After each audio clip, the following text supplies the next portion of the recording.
Good morning, Aisha. Yeah, we're just outside the Newsround studios here in the Media City Piazza, and we're here because there's a huge tent, because right now lots of voters are here trying to decide who they're going to vote for. There's a big event happening all morning with BBC Breakfast and BBC Radio 5 Live involved, but of course, Newsround are here.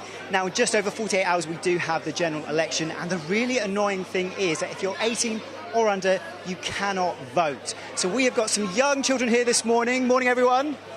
Yes, and we've also got the BBC's man in the know, Chris Mason, political correspondent, with us as well this morning. Are you nervous about these questions? I am very nervous. Always get the hardest questions on Newsround, so fingers crossed. All right, so we have got some questions from some young people this morning. Let's start over here with Rowan. What's your question for Chris? What if the two parties with the most amount of votes draw? You see, Question. So if the two main parties draw? I was right to be nervous. Straight in with a zinger of a question.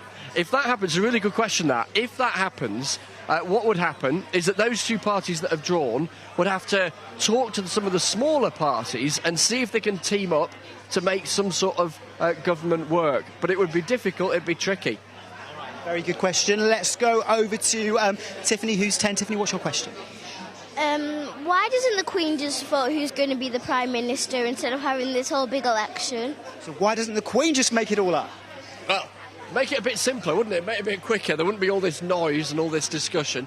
Because the system we've got here is that ordinary people get to have a say and decide. Mums and dads get to have a say. Adults get to have a say. And so the Queen's really important. And there she is on our stamps and everywhere on the telly and whatever. But actually, she doesn't have that much power. Instead, that's handed over to the politicians by us or by adults when they get to vote in the election. Chris really does know his stuff. We've got another question here. We're going to come back at 8:15 on Newsround, so make sure you join us then. Back to you in the studio. Thank you very much, Rick.